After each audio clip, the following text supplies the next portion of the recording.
So students, आज के lecture में हम पढ़ने वाले हैं इनहेरिटेंस क्या होता है। ओके, तो अभी देखो मैंने आपको ऑब्जेक्ट ओरिएंटेड के ये जो हमारा थर्ड चैप्टर है इसको शुरू करने के पहले ऑब्जेक्ट ओरिएंटेड के जो भी फीचर्स थे उनके बारे में आपको बताया था। अब उसमें हम वन बाय वन देख रहे हैं कि how to create class in C sharp, how to create object in C sharp. Okay, उसके बाद अभी हमने एनकैप्सुलेशन भी पढ़ा। एनकैप्सुलेशन का ही मतलब होता है डेटा हाइडिंग वगैरह जो कंसेप्ट होती है उसको ही एनकैप्सुलेशन कहते हैं। अब एनकैप्सुलेशन हमने पढ़ा, एनकैप्सुलेशन प्राइवेट पब्लिक कैसे डिक्लेयर करना है। अब अगला कंसेप्ट हम पढ़ने वाले इनहेरिटेंस। तो बिफोर प्रोसीडिंग इनहेरिटेंस की सी शार्प में इनहेरिटेंस किस तरीके से अचीव किया जाएगा। First of all anyone can tell me the definition of inheritance. Inheritance हम क्यों यूज़ करते हैं, मतलब उसका डेफिनेशन एक्चुअली है क्या। Anyone? It is the process in which object of one class Object of acquires one the class property acquires of yes, another class. 100%। Okay, it is a process, या फिर आप उसको कहते हैं it is a mechanism. It is a process in which object of one class, one class yes, acquire, acquire the properties of another class. yes, acquires the properties of another class. This is known as inheritance. Yes, okay.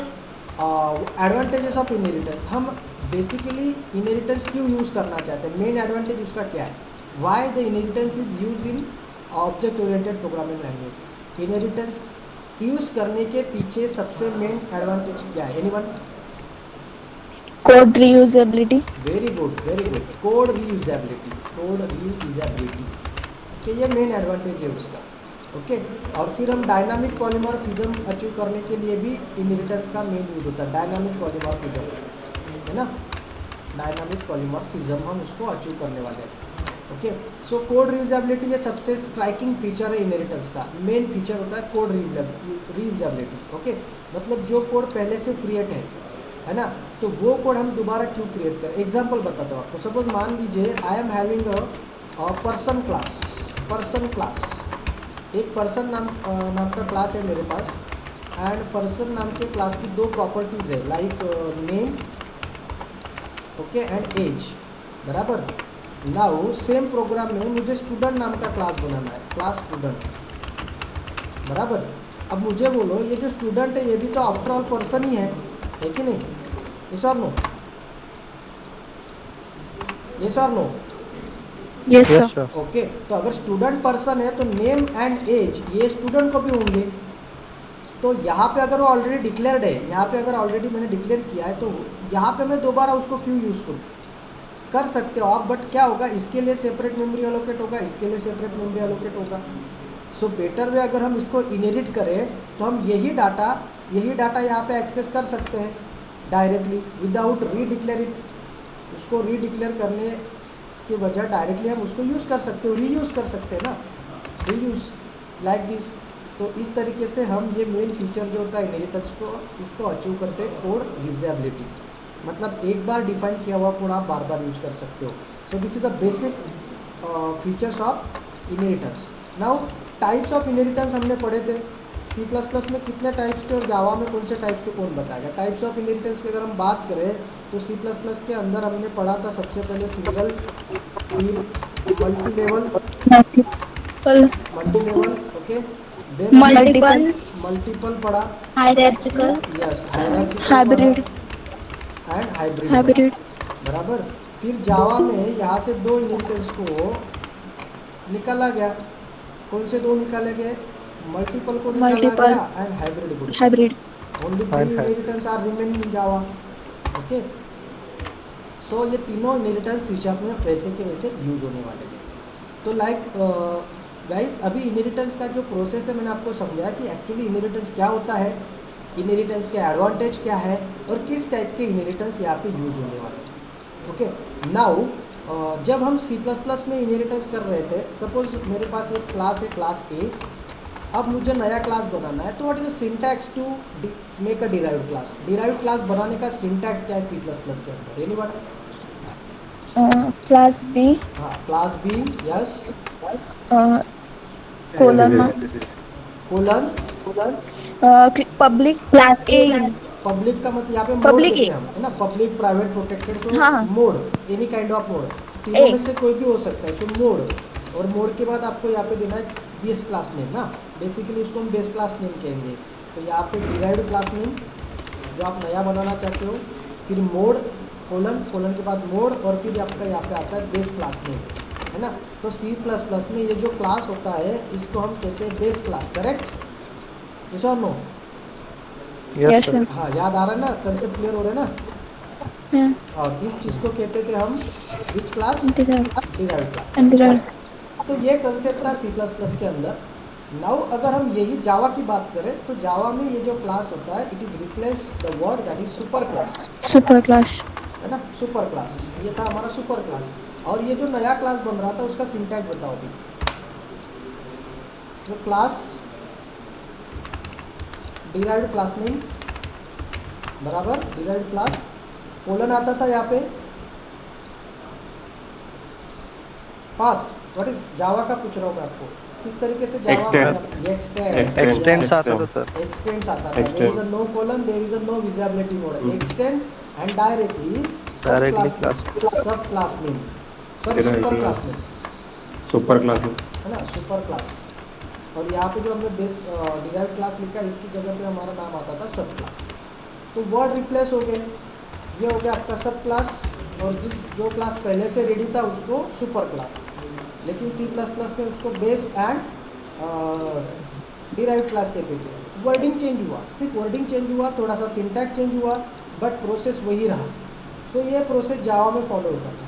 Now अगर हम यहाँ पे C# की बात करें तो C# में यहाँ पे अगर हम बात करें C# में इनहेरिटेंस की, तो ये इनहेरिटेंस है।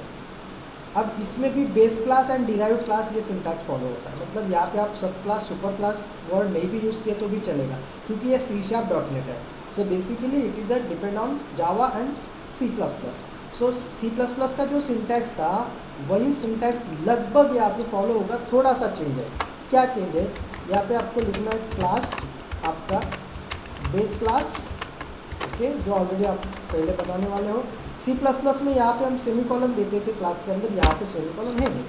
फिर हम दूसरा क्लास बनाएंगे, class derived class, okay, colon, और डायरेक्टली बेस क्लास। C++ का सिंटैक्स फॉलो हो रहा है यहाँ पे, ओके।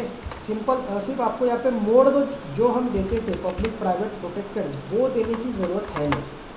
आप डायरेक्टली कोलन के बाद जो भी आपका बेस क्लास है उसका नाम लिख दीजिए।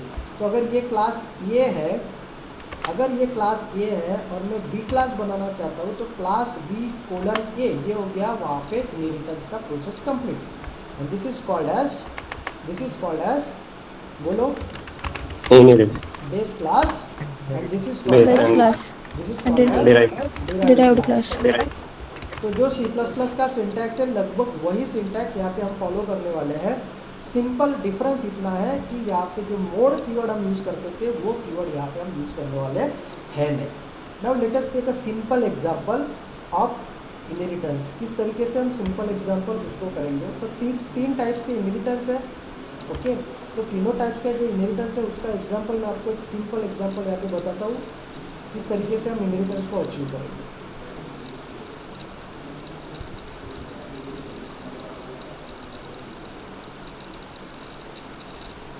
ओके, यहाँ पे मैं इसका नाम दे देता हूँ SI का मतलब होता है सिंगल इनहेरिटर, ठीक है।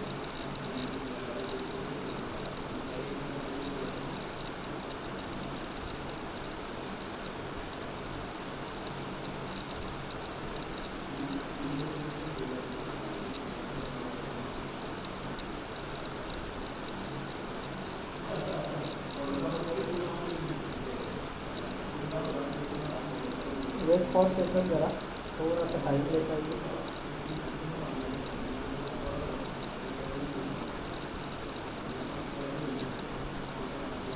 तब तक के कंसेप्ट क्लियर हो गए ना इनहेरिटेंस के, कि हमने ये कभी कभी पढ़ा था, याद आ रहा था ना कि नहीं? Yes, sir. हाँ, तो इस तरीके से इनहेरिटेंस हम C# में भी यूज़ करने वाले हैं। सीधी सभी हो गया लोड। तो सबसे पहले हम एक बेस क्लास बनाते हैं। Now I am going to class A, simple एक क्लास ए बनाता हूँ मैं यहाँ पे, और यहाँ पे मुझे लिखना है प्रोटेक्टेड एक्स मेथड हमने ले लिया, protected x.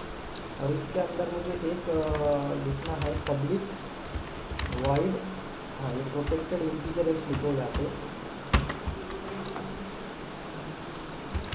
Protected integer x, ठीक है। उसके बाद पब्लिक वाइड सेट एक्स नाम का एक मेथड ले लेते हैं, इसके अंदर हम इस वैल्यू को सेट कर देते हैं। सो अगर आप चाहते हो तो यूज़र से भी कर सकते हो, अदरवाइज ये सेट एक्स जब कॉल होगा तो उसको आप एक वैल्यू पास कर देना, है ना।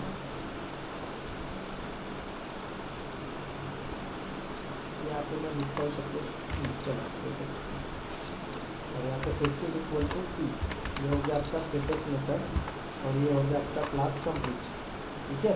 अब ये क्लास कंप्लीट होने के बाद I am going to define new class B colon A, बस इतना ही मुझे लिखना था, ठीक है। और इसका खुद का एक मेंबर मैं यहाँ पे लिख रहा हूँ इंटीजर वाई, इसके अंदर भी एक मेथड मुझे लिखना है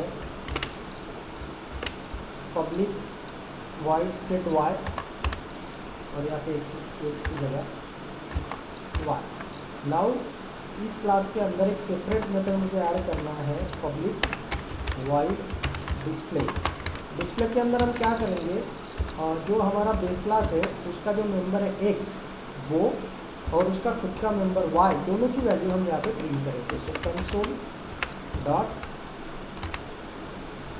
right line x is equal to plus x, okay. और यहाँ पे हम लिखेंगे कंसोल डॉट राइट लाइन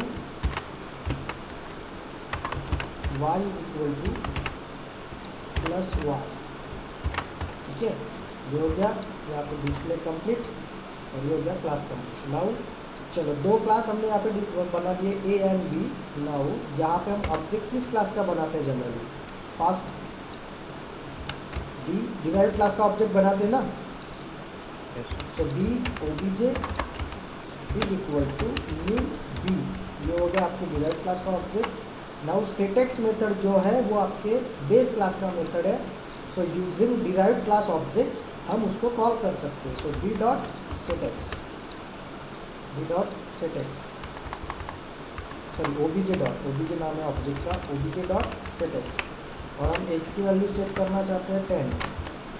उसके बाद OBJ dot set y, OBJ dot set y, sorry OBJ dot set y, और वाई की वैल्यू में सेट करना चाहते हैं 20। और उसके बाद अभी दोनों की वैल्यू अगर मुझे प्रिंट करना है तो उसके लिए मेरे पास मेथड है OBJ dot display, okay. So this is the basic example of single level inheritance. ये हो गया आपका बेस क्लास, उसके बाद ये हो गया आपका डिराइव्ड क्लास, ओके। ये दोनों क्लास हमने बना लिए, ये क्लास अलग है, बी क्लास अलग है, और ये तीसरा हमारा जिसमें हमारी मेन मेथड है, दैट्स इट। और आखिरी स्टेटमेंट आपको यहाँ पे ऐड करना है कंसोल डॉट रीड की, ठीक है। Now I am going to execute this programme,